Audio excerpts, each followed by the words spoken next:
He had been watching the same man stand outside his construction site at 5 every morning for 3 weeks. The man never begged, never slept, never sat down. He stood at the fence with his eyes on the 4th floor, where the steel was going up. Not the way a man watches something he does not understand, the way a man watches something he knows is wrong. Solomon Price noticed. He cataloged the man the way he cataloged everything. As data, as noise. He told himself he already knew what this was. He had never been less right about anything. Solomon Price took the same route to the Midtown site every morning. His driver, a man named Curtis, who had worked for him 9 years and had learned that silence before 7 was not a suggestion, turned left on Peachtree, right on 10th, and pulled to the curb at the northeast corner of the development at 4:50 without variation. Solomon reviewed numbers during the drive. Occupancy projections, permit timelines, cost per square foot against comparable builds in Buckhead and West Midtown. The car was not transportation. It was his first office of the day. He did not notice the man the first week. The man was peripheral, a shape at the edge of the fence line that Solomon's eyes passed over the way they passed over fire hydrants and traffic cones. Objects that belonged to the street, not to him. The second week, the shape became a pattern.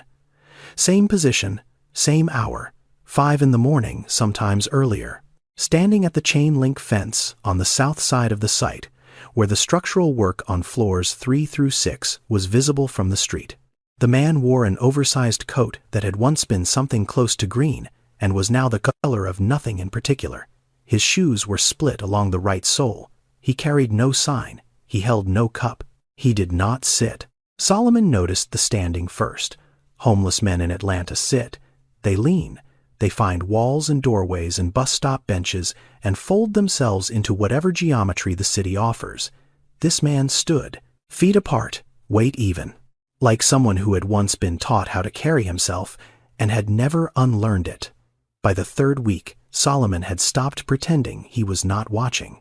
He tracked the man the way he tracked any variable that did not fit the model: duration of presence, consistency of position, direction of gaze. The man was not watching the street, not watching the workers arrive. He was watching the building.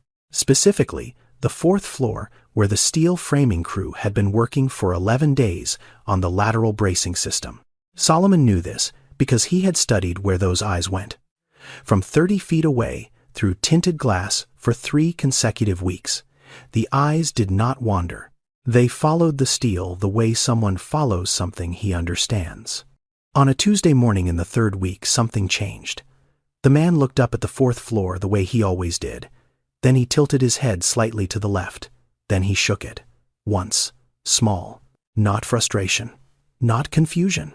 The motion of a man looking at a calculation and arriving at a number he did not like. Solomon leaned forward in his seat. He was watching a homeless man disagree with a building. And the thing that stayed in his chest through the rest of that morning and into the afternoon and through a dinner he ate alone at the island of his Buckhead kitchen was not the shaking of the head. It was the confidence behind it. The man did not shake his head like someone guessing. He shook it like someone who knew. Solomon had built a career on categorizing people within the first 90 seconds of contact, asset or liability, useful or redundant, worth the meeting or not worth the handshake. He had refined this system over 30 years and trusted it the way a surgeon trusts the hand that holds the blade. The man at the fence did not fit a single category Solomon had ever built. He told Curtis to stop the car the next morning. Not because he felt something. Solomon did not make decisions from feeling. He made them when data demanded explanation. And curiosity for a man who had spent his entire life making sure he already knew the answer before he asked the question was the most dangerous thing he could allow himself. The car pulled to the curb at 4:51 on a Wednesday. Solomon stepped out. The air was cold. Atlanta in November does not freeze, but it reminds you it could if it wanted to. He crossed the street toward the fence line. The man was already there. Of course he was. Cedric Thibodeau did not step back, did not flinch, did not extend a hand or lower his eyes or begin the sentence that Solomon had heard from 1,000 people in 1,000 configurations across 3 decades. The sentence that begins with need and ends with please. Cedric did none of that.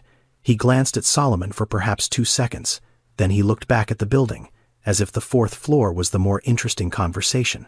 Solomon stopped 3 feet from him. He looked at the fence. He looked at the building. He looked at the man. "What are you watching up there?" He said it flat. Not a question exactly. More like an opening that the man could fill or leave empty. Solomon was comfortable with either. Cedric did not answer immediately. He looked at the 4th floor for another moment. Then he spoke. 1 sentence.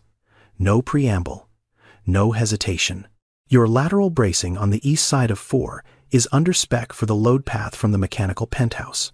The connection at the column line where the brace meets the beam is sitting about 15% below what that cantilever needs.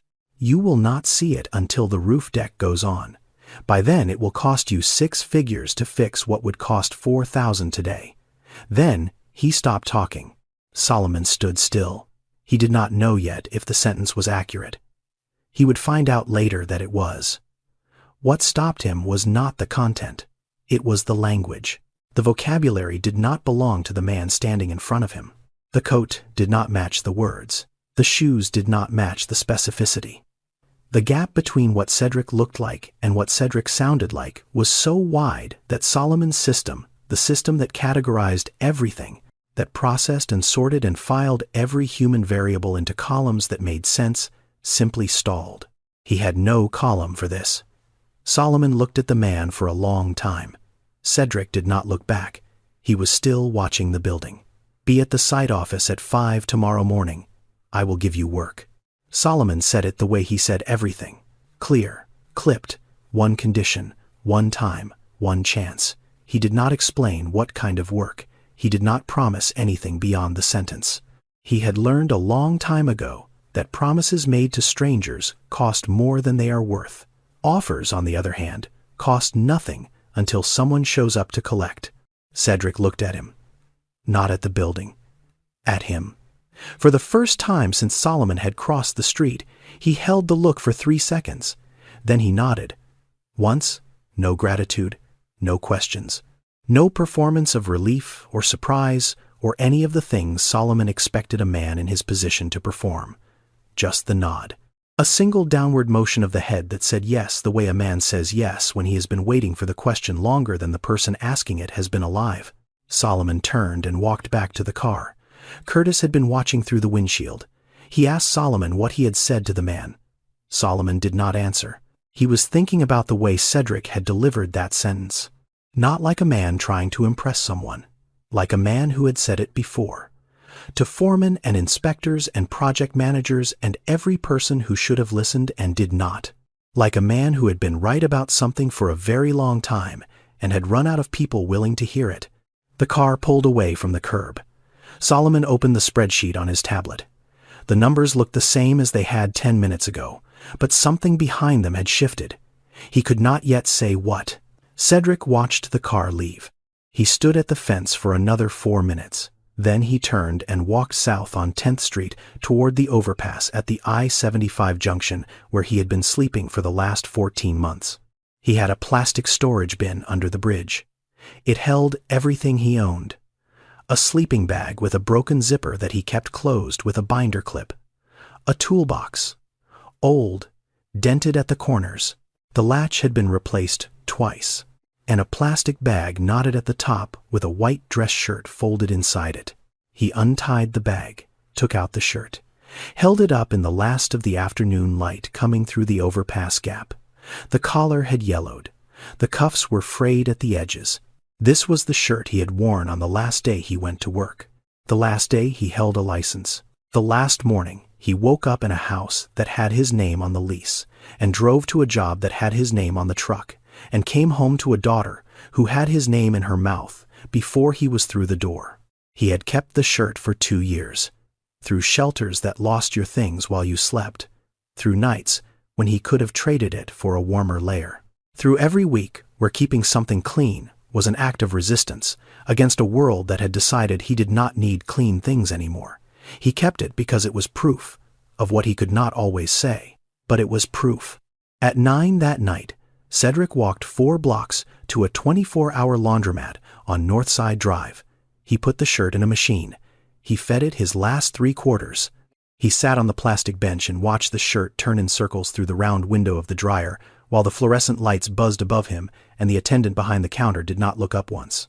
At 1:30 in the morning, he started walking. 7 miles from the overpass to the Midtown construction site, he had calculated the distance that afternoon using the map posted inside the public library on Carnegie Way. The buses did not run before 4:45. He knew that. He had checked, so he walked. He carried the toolbox in his right hand. Nobody had told him to bring tools. The offer was for work, not for skilled labor. Solomon had not specified, but Cedric did not know how to show up to a job site empty-handed. His uncle had taught him that. His uncle had taught him most things that still mattered. You do not walk onto a site without your tools. You do not start a job without your hands ready. You do not arrive without being prepared to do the thing you were built to do, whether anyone has asked you to do it or not. The toolbox was heavier when you carried it 7 miles in the cold, but it was lighter when you knew where you were going.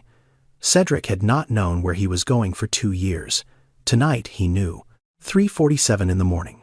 The Midtown construction site was dark except for the security cabin at the south gate, where a small light burned behind frosted plastic.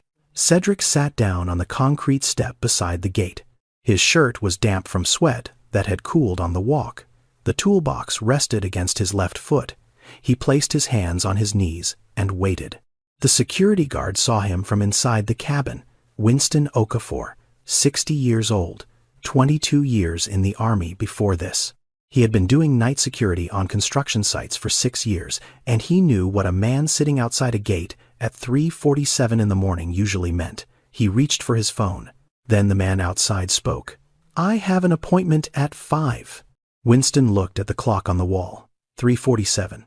He looked back at the man, at the dress shirt damp against his chest, at the toolbox, at the way the man was sitting. Straight, not slouched against the wall, not curled into himself.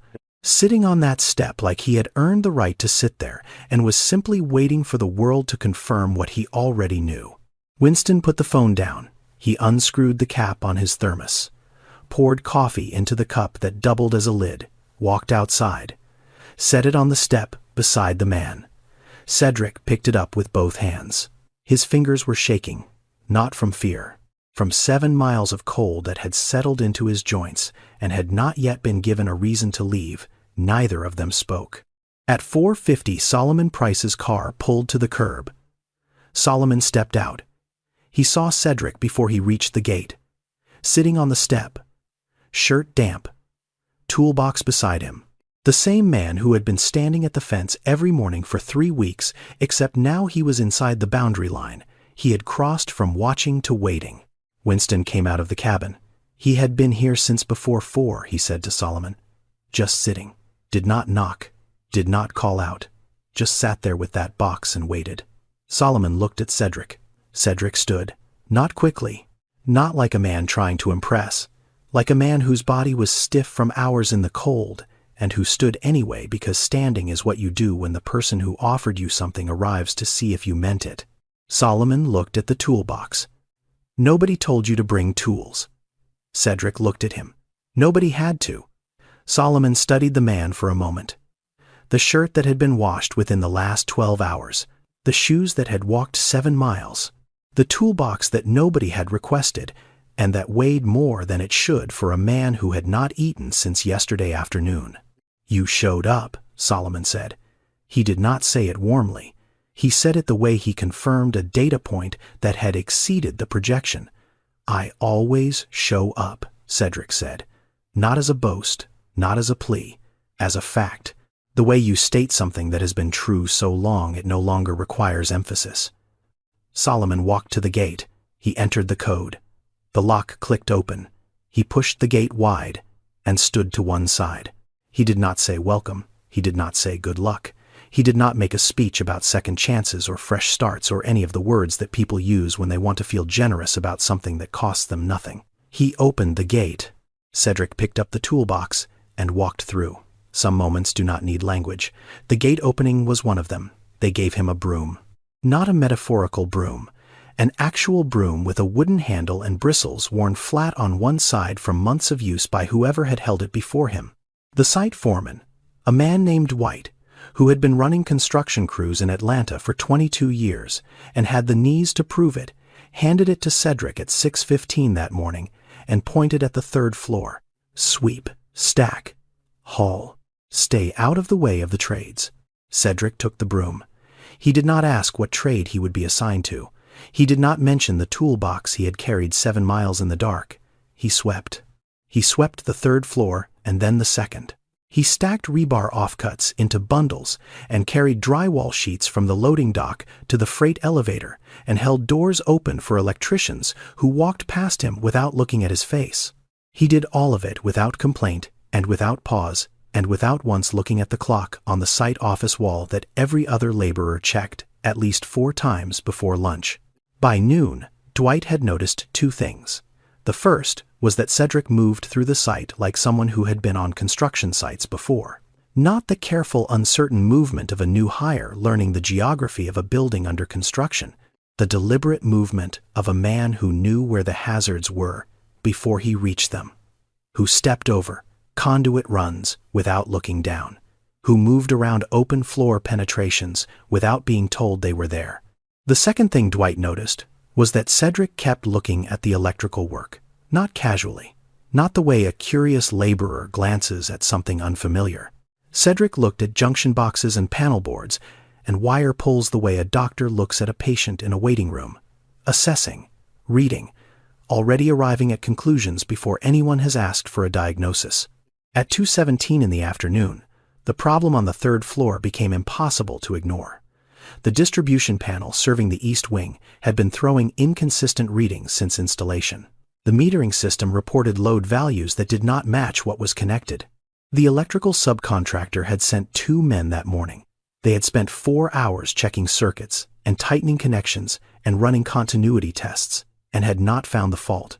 Dwight called the sub's office. They said they would send a senior tech the next day. Dwight told them the general contractor's inspector was coming Thursday. They said they understood. They did not offer to come sooner. Cedric was carrying a bundle of scrap wire past the panel when he stopped. He did not mean to stop. His feet stopped before his mind gave permission. The way your hand reaches for a railing when you feel yourself slip. Reflex. The body remembering what the conscious mind has been told to forget. He looked at the panel, open, wires exposed. The 2 electricians had left for the day. Cedric's eyes moved across the connections the way a pianist's eyes move across a score. Not reading each note, reading the music. His hand came up, not to touch, to point. Index finger tracing the path from the main breaker down through the bus bars to the neutral assembly. His fingers stopped at the 3rd termination from the top. Dwight saw him from across the floor. "Hey, hands off." Cedric stepped back. But before he did, he turned to the nearest electrician, a man named Devante, who had been watching from 8 feet away, and said one sentence, quiet, flat, the way you state something that does not require emphasis because the facts do the work. Your neutral bar is making contact with the ground bar at the 3rd termination down. The lug is cross-threaded. Back it out and reseat it on the correct bar and your readings will clear. Then he picked up his scrap wire and walked away. Devante looked at the panel. He looked at the 3rd termination. He reached for his wrench, backed the lug out, reseated it, closed the panel, ran the meter. The readings cleared. A master electrician does not learn to diagnose by eye in a classroom. It is not a skill that can be taught in a textbook or demonstrated in a video or explained on a whiteboard. It is built across thousands of hours inside panels and junction boxes and crawl spaces where the light is never good enough and the wire is never labeled the way it should be. It is the accumulation of 10,000 small recognitions. The angle of a wire that should not be at that angle. The color of a connection that has been heating. The spacing between conductors that tells you something has shifted since installation. The knowledge lives in the hands before it reaches the language centers of the brain. A master electrician sees the fault the way a native speaker hears the wrong word in a sentence, not by analysis, by feel. Cedric had been building that instinct since he was 16 years old. At 5:30 that afternoon, Solomon sat in the site office reading the daily incident log. Cedric's name did not appear in it. The electrical fault was listed as resolved by the subcontractor's team. No mention of a laborer, no mention of a single sentence spoken across a panel board by a man holding scrap wire. Solomon called Dwight into the office. "Tell me about the new man." Dwight sat down. He rubbed his left knee the way he did when he was thinking about something that did not sit neatly in the categories he used.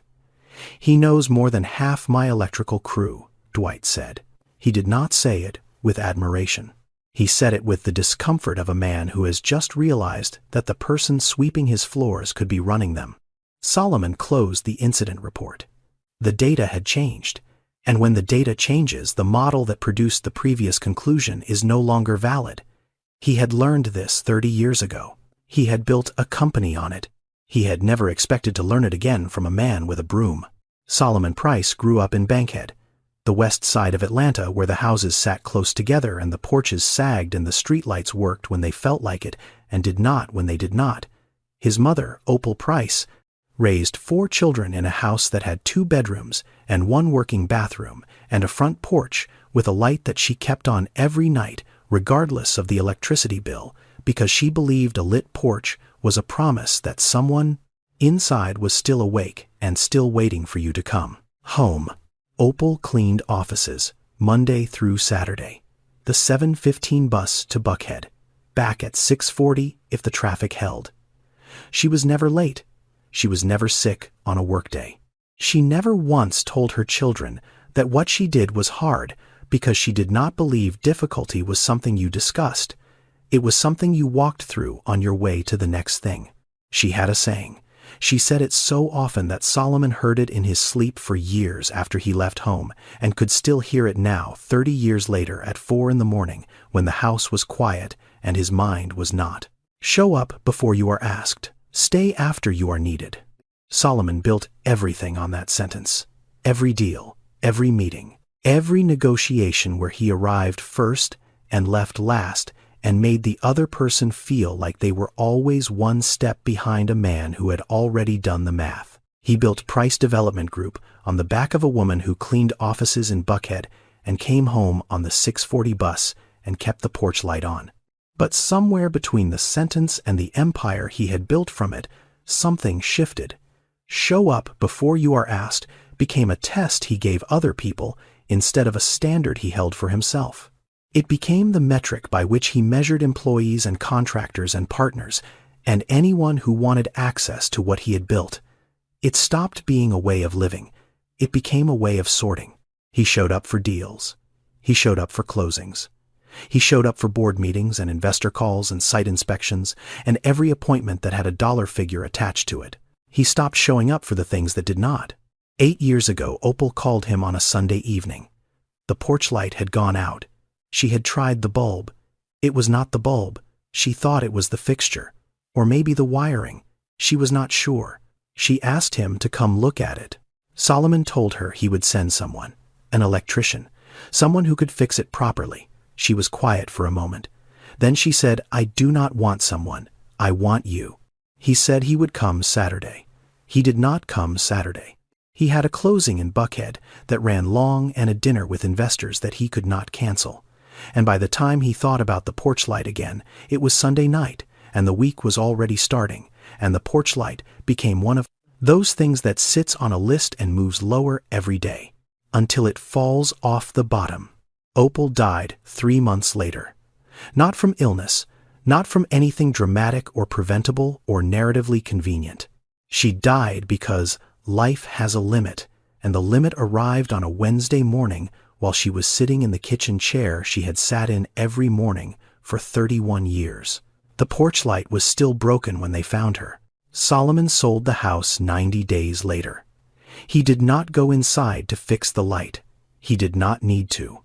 The house had a new owner. The light was someone else's problem now. Every morning at 4:50, when Solomon's car pulled up to the construction site before anyone else arrived, he knew he was living inside his mother's sentence. He showed up before he was asked. He stayed after he was needed. But the sentence had become hollow. The discipline remained. The meaning behind it had leaked out somewhere along the way slowly, the way a tire loses air from a puncture too small to see. You do not notice until the wheel is already flat. He showed up for everything except the things that mattered. He did not know this about himself. He would. Cedric Thibodeau learned to strip wire when he was 16 years old. His uncle Roosevelt Thibodeau, his mother's brother, put a pair of strippers in his hand on a Saturday morning in June and said, "Do not cut the copper." Cedric cut the copper. Roosevelt made him start again. He cut it again. Roosevelt made him start again. They did this for 3 hours until Cedric's fingers were sore and his pride was worse and the pile of ruined wire on the garage floor was taller than the pile of clean strips beside it. On the 4th hour, his hands found it. The pressure, the angle, the moment where the insulation gives and the copper does not. He stripped 11 feet of 12-gauge wire without a single nick. Roosevelt looked at the wire, looked at Cedric, did not smile, handed him a new spool and said, "Now do it in the dark." That was how Roosevelt taught.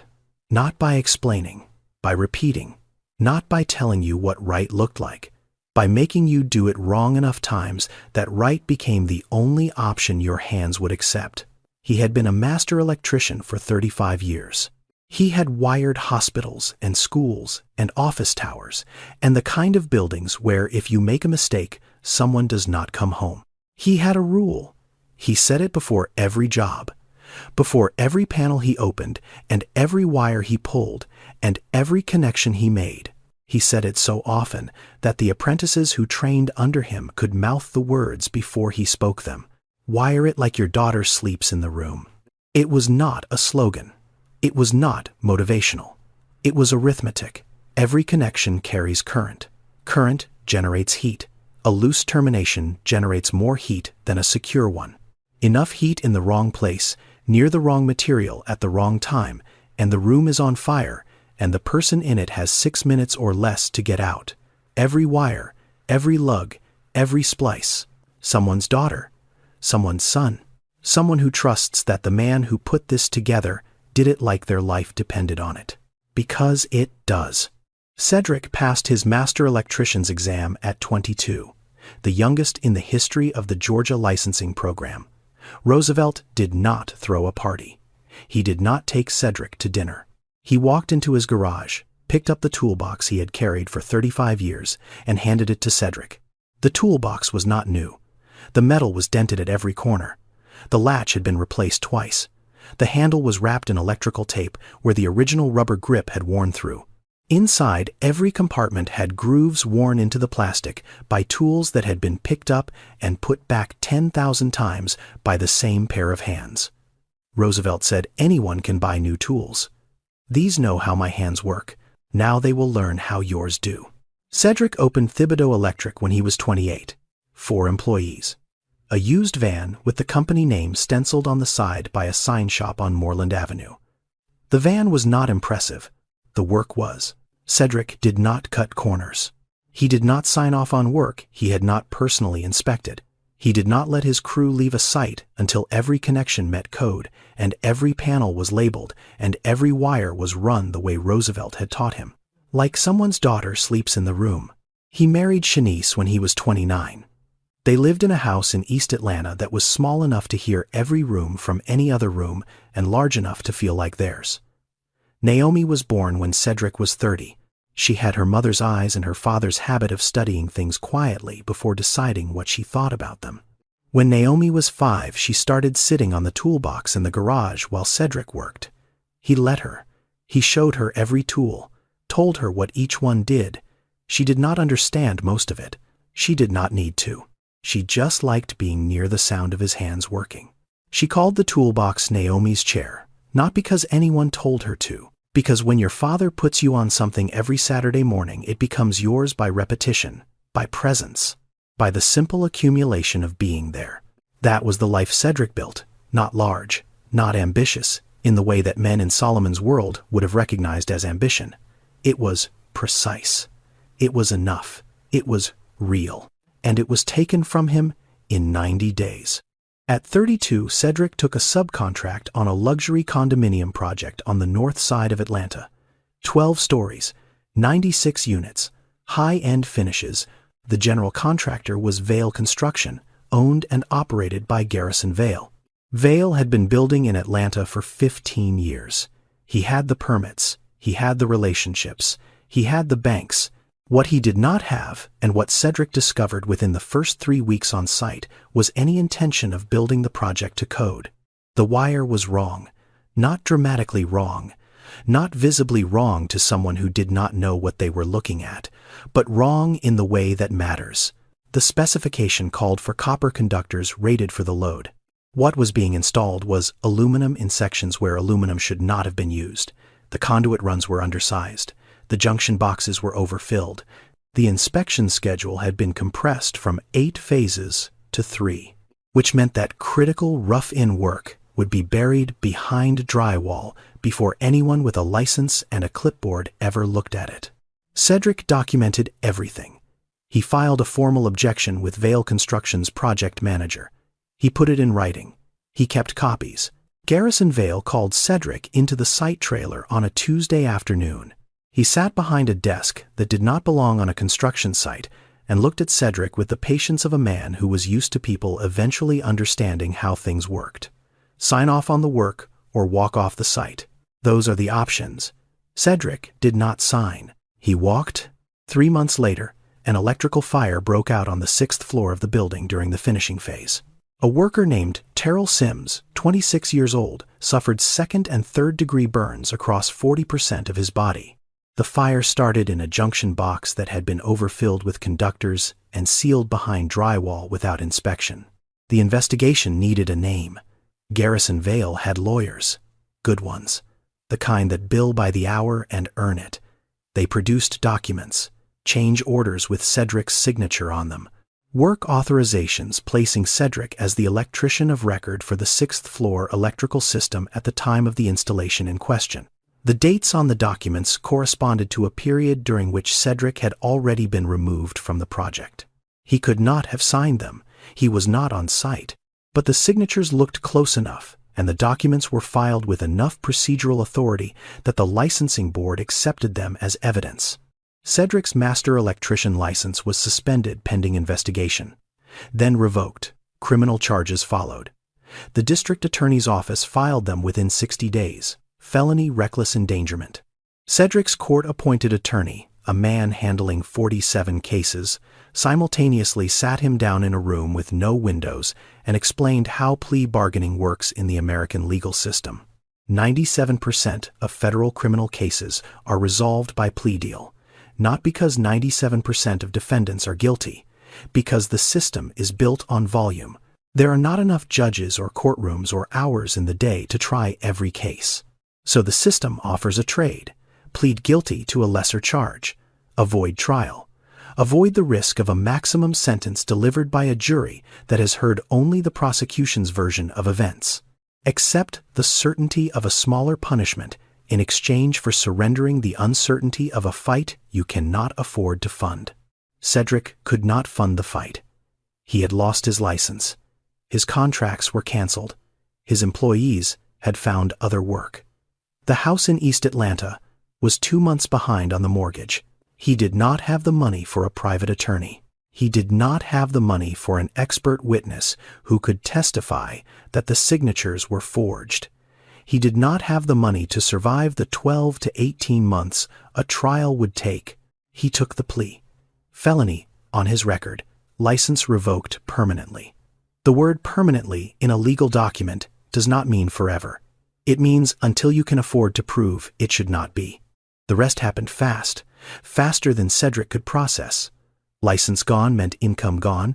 Income gone meant the house gone. House gone meant the structure that held his family together gone.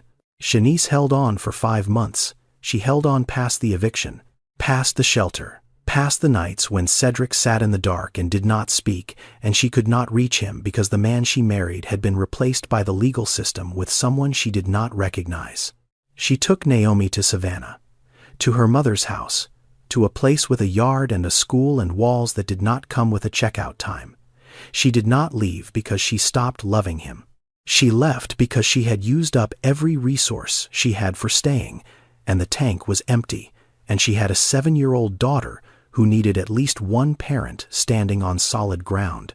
Cedric did not fight for custody. Not because he did not want to, because he looked at himself and saw a man with a felony record and no license and no address and no income, and he could not construct an argument for why his daughter should watch that man try to figure out how to feed her when he could not figure out how to feed himself. Naomi was 7 the last time she saw her father. She stood at the front door of her grandmother's house in Savannah, holding a stuffed bear against her chest and watching the Greyhound bus pull away from the curb with Cedric inside it, heading back to Atlanta, where there was nothing left for him except the city itself. She did not cry. Cedric watched her through the window. He wanted her to cry, because crying would mean she believed he would come back, that she still trusted the world to return the things it took from her. She did not cry. She just stood there, holding the bear, watching the bus. And at 7 years old, she already had the face of someone who understood that some departures are not temporary. Cedric wished she had cried. He would spend 2 years wishing that. Cedric arrived at 4 the next morning, and the morning after that, and every morning for the rest of the week. Winston stopped being surprised by the 3rd day. By the 5th, he had started pouring the 2nd cup of coffee 10 minutes earlier than the 1st, because the man on the step outside was always there before the coffee was ready, and Winston did not like being the one who was late. Nobody asked Cedric to arrive at 4. His shift started at 6. The site did not need him before then, but Cedric did not operate on the schedule the site gave him. He operated on the schedule that lived inside his body, the one that had been set decades ago by a man who believed you do not walk onto a site after the work has started. You walk on before it begins. You learn the site while it is quiet. You listen to the building when it is not being talked over by machines and voices and the sound of your own lateness. He swept. He hauled. He stacked. He did what he was told, and he did not ask for more. And he did not perform the kind of visible eagerness that men sometimes perform when they want someone to notice they are working hard. Cedric did not work hard for attention. He worked hard the way he breathed, because it was the only way his body knew how to be present in a space that required labor. But there was something in the way he moved that the other workers noticed before they could name it. He did not walk through the site the way new hires walk through a site. New hires look around. They hesitate at intersections. They ask which way the freight elevator is and forget the answer twice. Cedric moved through the building like someone who could see it finished, like someone who had been on enough sites to know that the pile of conduit on the 3rd floor landing would need to be moved by Thursday because the drywall crew would need that wall clear, and nobody had told them yet, but Cedric already knew, because he had read the framing schedule taped to the site office window on his first morning. Dwight noticed. The other laborers noticed. The electricians noticed. Nobody said anything, but the silence had a texture to it, the texture of men watching something they did not yet have words for. On the 4th day, a young apprentice on the 5th floor wired a 220 line into the wrong phase of a 3-phase panel. It was the kind of mistake that does not look like a mistake until someone closes the breaker and the motor it feeds spins in the wrong direction, or the circuit pulls unbalanced current and trips a protection relay that takes out half the floor. The apprentice did not know. He had already moved to the next junction box. Cedric saw it from across the corridor. He was carrying a stack of outlet boxes to the staging area. He stopped. He looked at the panel. He looked at the wire. He looked at the breaker that had not been closed yet. He could not touch it. He was not licensed. He was not authorized. He was a laborer with a broom and a paycheck that barely covered the room Solomon had helped him rent 2 days ago. He set the outlet boxes down in the corridor, directly in front of the door to the electrical room, not next to it, in front of it, blocking it. 20 minutes later, Dwight came around the corner, carrying a clipboard and a cup of coffee, and walked directly into the stack of boxes. He swore. He looked up. He saw the open panel. He saw the wire. He saw the color code that did not match the phase rotation on the bus bar. He called the apprentice back, pulled the wire, re-terminated it correctly. He did not know why the boxes were there. He did not know that someone had placed them in that exact position to force exactly this outcome. He just thought someone had been careless with staging. Winston knew. Winston had watched the whole thing from the security camera monitor in the cabin. He had seen Cedric stop. Look, calculate, place the boxes, walk away. He had watched a man prevent an accident without saying a word and without anyone knowing he had done it. That night, Winston set the second cup of coffee on the step 10 minutes early. He did not explain why. Cedric did not ask. Some debts are paid in coffee and silence, and neither party needs to name what was owed. There are people who do good loudly, who make sure the room knows, who do the right thing, and then stand next to the thing they did and wait for someone to notice them standing there. And there are people who do good quietly, who fix the thing and walk away, who prevent the disaster and tell no one. Cedric was the second kind. The second kind is rarely counted. Solomon requested the background check on a Friday, standard procedure. Any worker on a price development site for more than 5 consecutive days required a criminal history review, employment verification, and identity confirmation. It was not personal, it was policy. Solomon did not make exceptions to policy because exceptions are where liability enters through the side door. The results came back Monday morning. His assistant placed the file on his desk beside the coffee he had not yet touched. Solomon opened it the way he opened every file, efficiently, without expectation, looking for the data that would either confirm the model or require him to update it. The file contained 3 pages. The first was the criminal record, 1 felony conviction, reckless endangerment, state of Georgia, sentencing date 6 years prior, plea agreement. The second page was the licensing history. Cedric Thibodeau, master electrician license, issued by the state of Georgia at age 22, revoked at age 32, permanently.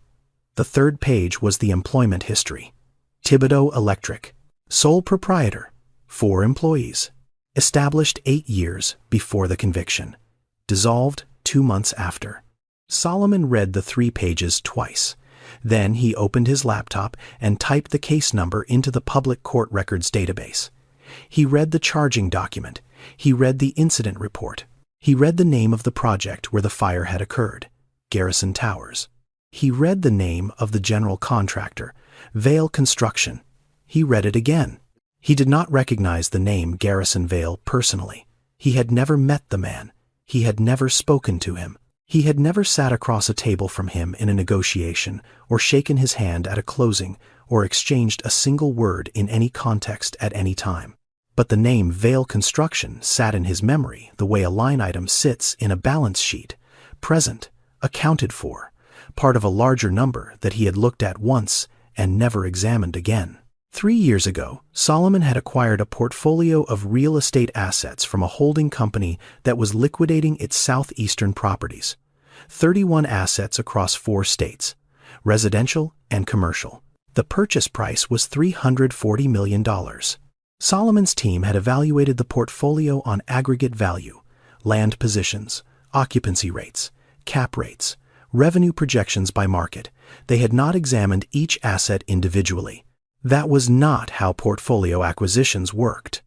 You buy the package. You assess the total. You extract the value from the top of the stack, and you do not look at what is underneath, because looking at what is underneath is not efficient, and efficiency is the language that money speaks. Vale Construction was listed on one of those assets. Garrison Towers, completed after a 6-month delay caused by a fire during the finishing phase. Sold to an end buyer 18 months later. The profit from that sale flowed into the holding company that Solomon eventually acquired. Solomon pulled the spreadsheet. He found the line, Garrison Towers, net asset contribution to portfolio value at time of acquisition, $4.2 million. In a $340 million transaction, 1.2%, a rounding error. A number so small it did not appear in the executive summary. It appeared only in the appendix. Page 187 of a 212-page document that Solomon had never read past page 40, because page 40 contained the summary, and the summary was all he needed: $4.2 million. He looked at the number on the screen. He looked at it for a long time. The number had not changed. It was the same number it had been 3 years ago when his team closed the deal. The same number it had been 6 years ago when a fire broke out on the 6th floor of a building that should never have been wired the way it was wired. The same number it had been when a man named Cedric Thibodeau was handed a plea agreement in a room with no windows and told that this was the best outcome available to someone in his position. The number had not changed, but what Solomon understood about it had. $4.2 million existed in his portfolio because a man had been blamed for a fire he did not cause, because forged documents placed him at a scene he had already left, because the legal system processed him the way it processes 97% of the people who enter it without money, efficiently, quietly, without looking too closely at what is underneath. And that man was currently on the ground floor of Solomon's building, sweeping, arriving at 4 every morning, carrying a toolbox nobody asked him to carry, showing up for a job that paid him a fraction of what he was worth because it was the only door that had opened in 2 years. Solomon closed the laptop. He sat in his office. The lights were off. He had not turned them on. The screen glow was gone now, and the room was dark, and he sat in the dark the way a man sits when the architecture of his certainty has just developed a crack he cannot patch. His mother's voice came to him, not the way memories usually come. Not soft, not warm, clear. Like she was standing in the doorway. Show up before you are asked. He had shown up for the $340 million acquisition. He had shown up for the due diligence meetings and the legal reviews and the closing dinner where everyone shook hands and said the word value 11 times in 90 minutes. He had not shown up for page 187. He had not shown up for the 212 pages that contained the actual lives his money had purchased. And on page 187 was a building. And inside that building was a name. And that name belonged to a man who had been standing outside his fence for 3 weeks, watching the steel go up and shaking his head at what was being done wrong. And Solomon had driven past him every morning without slowing down. The same way he had driven past 100 streets, the same way he had driven past his mother's house with the broken porch light, without stopping, without looking, without understanding that some data does not wait for you to request it, it shows up anyway. And when you have ignored it long enough, it sits on a step outside your gate at 4 in the morning in a damp shirt and waits for you to see it. Solomon had built an empire on the principle that nothing gets missed, that every number is accounted for, that every variable is tracked, and every outcome is modeled, and every risk is priced before it arrives. He had missed a man. That night, Solomon drove. Not to Buckhead, not to the Midtown site. He drove south on Joseph E. Lowery Boulevard into Bankhead, past the new developments, past the condominiums that had replaced the houses he grew up next to, past the corner where the store used to be where his mother sent him for milk at ages when most children were not sent anywhere alone. He turned onto the street where the house had been. It was not there. The lot had been cleared 2 years ago. A developer had purchased the block. The house where Opal Price had raised 4 children and kept the porch light burning was now a rectangle of packed dirt behind a chain-link fence with a permit notice zip-tied to the post. Solomon parked. He did not get out. He sat in the car and looked at the lot and the absence where the house had been and the space in the air where the porch used to be and the darkness where the light used to burn, and understood that he was looking at the same thing he had been looking at all week. A place where something that mattered had once stood, and a man who arrived too late to save it. I do not want someone. I want you. He had sent someone. He had always sent someone. A contractor, an assistant, a wire transfer, a solution that did not require his hands or his presence or the specific weight of his body standing in a room saying, I am here and I see what needs to be done and I am going to do it myself. He had sent Cedric a broom. He had sent him a labor position and a paycheck and a studio apartment, and told himself that was enough. That was the equivalent of sending an electrician to fix the porch light. It was a resource. It was not presence. Solomon sat in the car for 22 minutes. Then he drove north, back through the city, past the Midtown site. The security cabin light was on. Winston was inside, reading. The gate was closed. The step where Cedric had sat on the first morning was empty. Solomon looked at that step. He looked at it the way you look at something you should have understood a long time ago and are only now allowing yourself to see. He picked up his phone. He did not call the company attorney. He called his personal lawyer, a woman named Alfred, who handled nothing related to the business and everything related to Solomon's life outside it, which, until tonight, had been very little. "I need you to look at a case," he said. "Not for the company, for me." Naomi Thibodeau was 9 years old. She lived in a house in Savannah with her mother Shanice and her grandmother Lorene. The house was small, 2 bedrooms, a kitchen that smelled like coffee in the morning and like whatever Lorene had decided to cook by 4 in the afternoon, a yard with a magnolia tree that dropped leaves the size of dinner plates every October. The house was clean. It was safe. It was enough. And it was not the house Naomi had been born into, and she knew this, the way children know things they have never been told. Not through explanation, through absence. She did not talk about her father at school, not because she was ashamed, because she did not have the sentence for it. When other children said my dad this and my dad that, Naomi listened the way you listen to people describing a country you have never been to, with interest, without participation. Her father was not dead. He had not disappeared in the way that movies show disappearance sudden and dramatic and worthy of a search party. He had just stopped being in the room, and then stopped being in the city, and then stopped being in the state, and then stopped being anywhere she could reach by walking or calling or waiting at the window. She still had the bear, the stuffed bear she had been holding the morning the greyhound pulled away. It sat on her bed. Every night before she went to sleep, Naomi turned the bear so it faced the window. Lorene asked her once why she did that. Naomi said, so it can watch and see if anyone is coming. Lorene did not ask again. Shanice worked at a dental office on Abercorn Street. Reception, Monday through Friday. She was good at it. She was good at most things that required order and patience and the ability to smile at people who were in pain without letting their pain become hers. She had been good at that for a long time, longer than the dental office, longer than Savannah. She did not hate Cedric. That would have been simpler. Hate gives you a direction to walk in. What Shanice felt was closer to the exhaustion that comes after you have been holding something heavy for so long that your arms no longer register the weight. They just stop working. She had held on through the investigation, through the plea, through the eviction, through the shelter nights when Naomi slept between them on a cot, and Cedric sat awake in the dark, and Shanice could feel him leaving, even though his body was still in the room. She left because staying had become a form of drowning that she was too tired to keep performing for a man who could not see that they were both underwater. She knew Cedric called Lorene once a month. She knew because Lorene told her not to create pressure.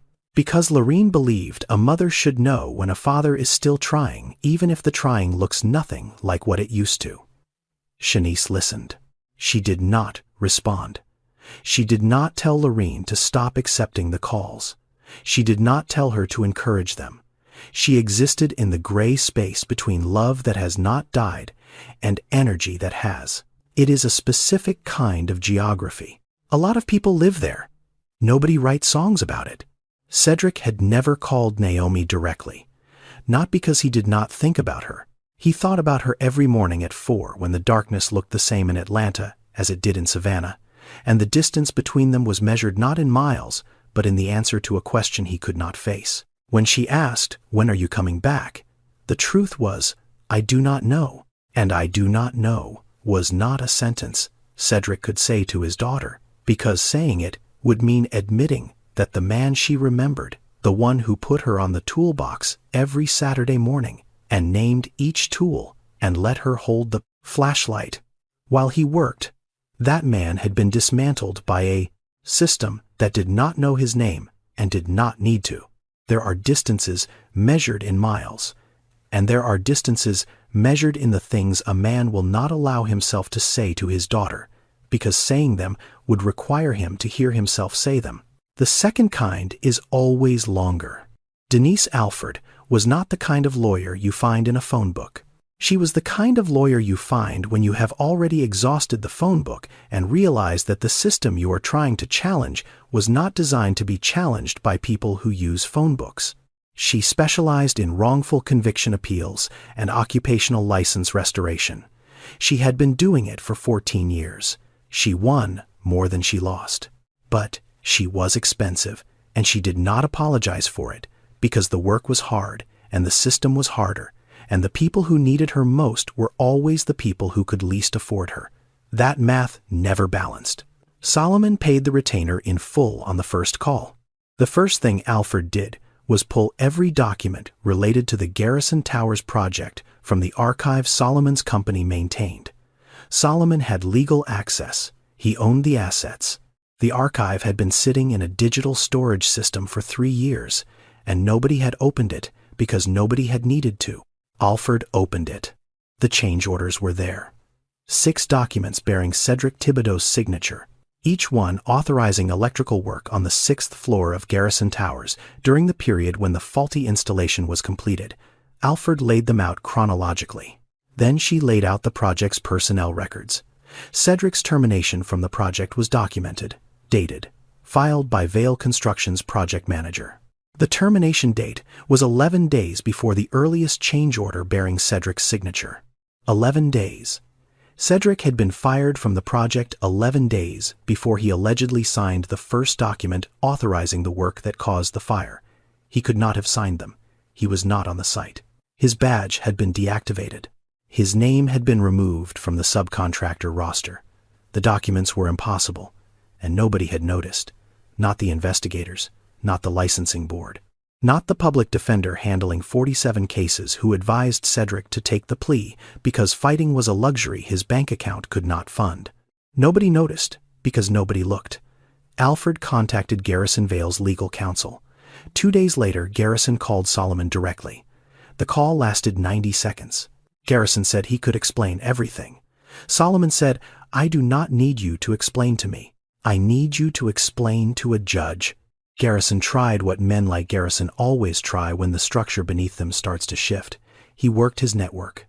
He called people in the Atlanta development community who had sat at dinners with him and shaken his hand at industry events and played golf at courses that required a membership fee designed to ensure that everyone inside the fence believed the same things about the people outside it.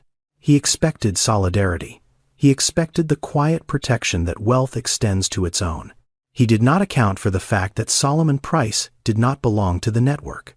Solomon belonged to the asset class above it, and in that class, loyalty is not extended. It is purchased. And Solomon was not purchasing. The legal process took 5 months. It was not fast.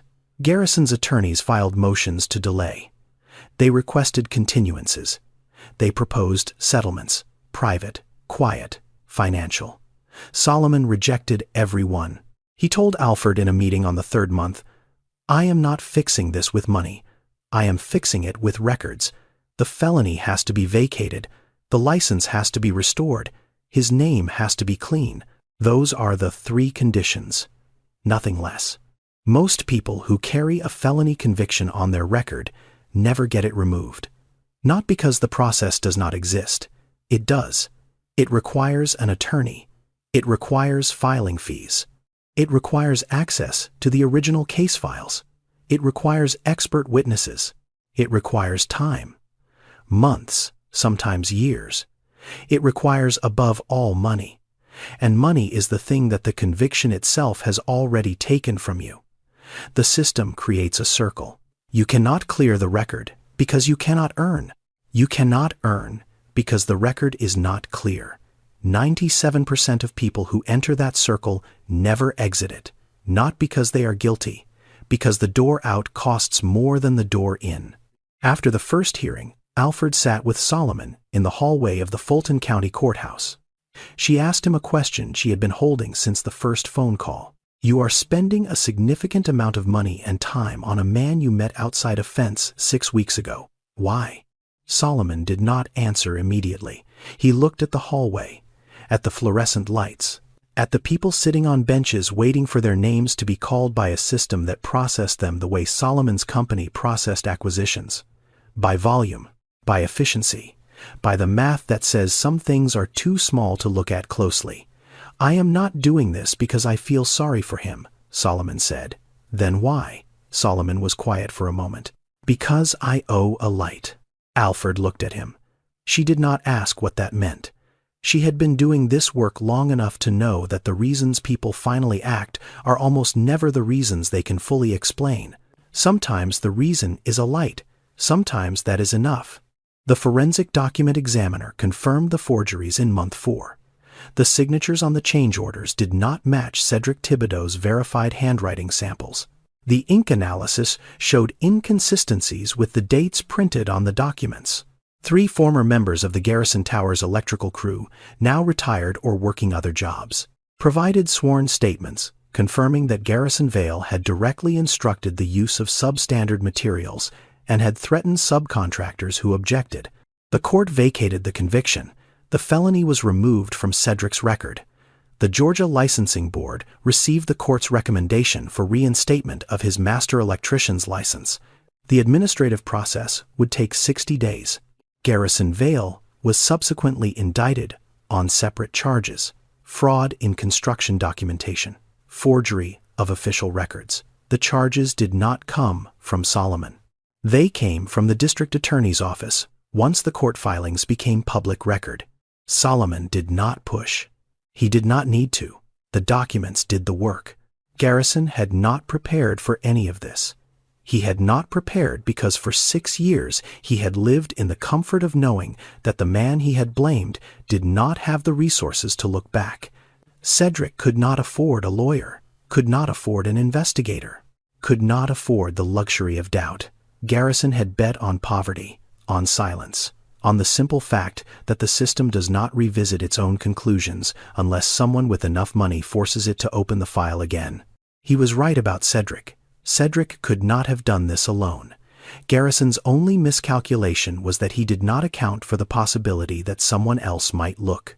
Someone with the resources and the records and the specific kind of guilt that comes from realizing you have been standing on the same ground as the man who built the trap and never once looked down to see what was underneath. Garrison Vale built his comfort on the back of a man who slept under an overpass. That comfort was not broken by conscience. It was broken by paperwork, because conscience depends on people. Paperwork does not. The letter arrived on a Tuesday. Not by mail, by courier. Alfred's office sent it to the studio apartment on Boulevard that Solomon had helped Cedric lease 2 months earlier. A small room, clean, a bed, a table, a window that faced east and let in the kind of morning light that Cedric had not woken up to in 2 years, because overpass concrete does not have windows and shelters do not have east-facing anything. The letter was 1 page. Official letterhead, State of Georgia. The felony conviction of Cedric Thibodeau had been vacated by order of the Fulton County Superior Court. The record was expunged. The Georgia Board of Professional Licensing had received the court's recommendation for reinstatement of his master electrician's license. The administrative review period was 60 days. Cedric sat at the table. He read the letter once. Then he held it. Not to read again. Just to hold. Because this was the first piece of paper in 2 years that said he was who he had always been. The system had taken his name and stamped it with a word that did not belong to him.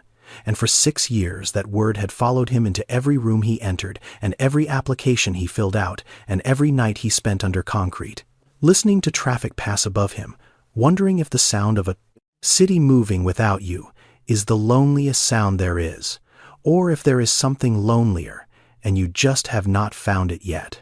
The paper said the word was gone. The paper said his name was clean. He held it for a long time.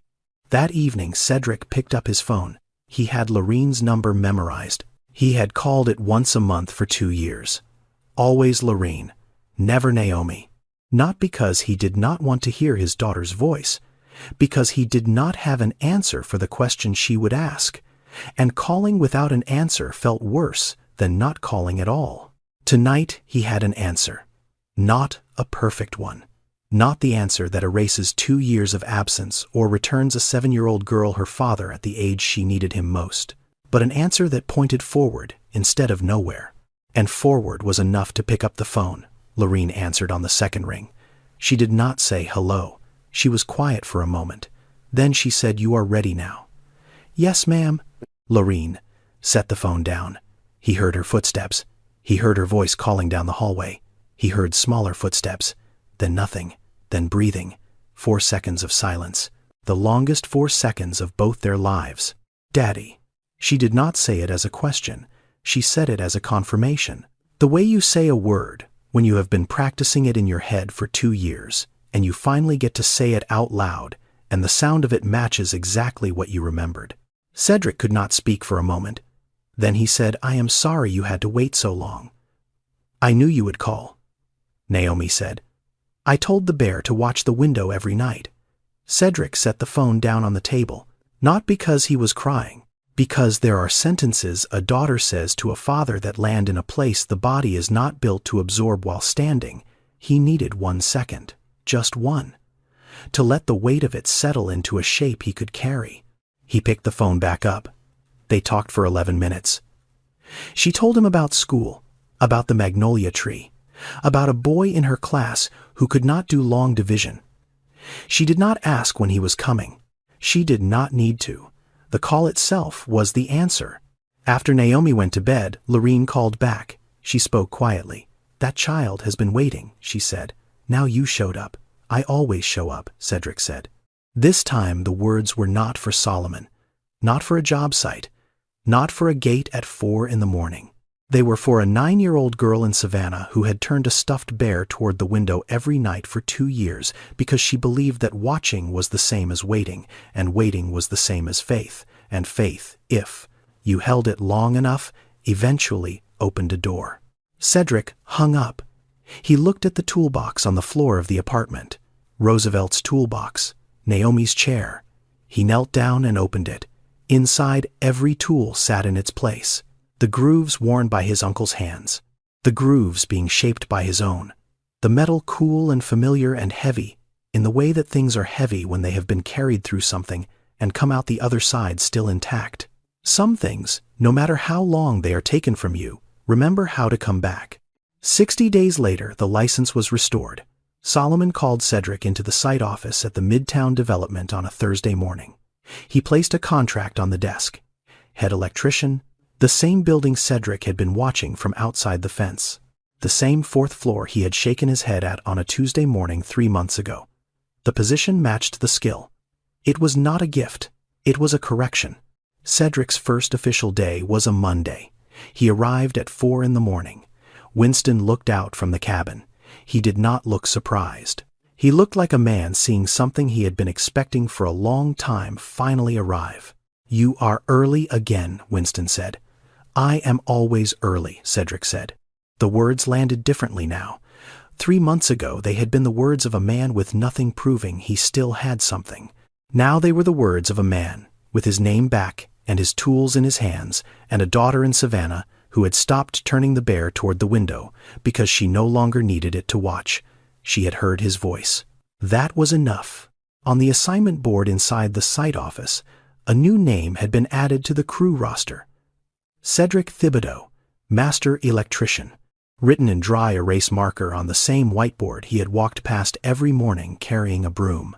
The same hallway, the same board. Different line. At 4:50, Solomon arrived. He walked through the gate. He looked up at the 3rd floor. Cedric was already there, standing at the distribution panel he had diagnosed from across a corridor on his first week. Toolbox open beside him. Roosevelt's tools in his hands moving with the certainty of a man doing the thing he was built to do in the place he was supposed to do it. Solomon watched from the ground floor. He did not go up. He did not need to. There are moments when the best thing you can do is stand to the side and let a man do what he has always known how to do. This was one of them. That night, Solomon drove south through the city, past Midtown, past the new developments in West End, into Bankhead. The lot where his mother's house had been was still empty. Chain link fence, permit notice, packed dirt. He parked across the street. He sat for a moment. Then he looked up. Across the road from the empty lot, there was a street light. It was dark. The bulb was out, or the wiring was bad, or the city had simply forgotten it. The way cities forget things that exist in neighborhoods they have decided are not worth the maintenance budget. Solomon picked up his phone. He called the city services line.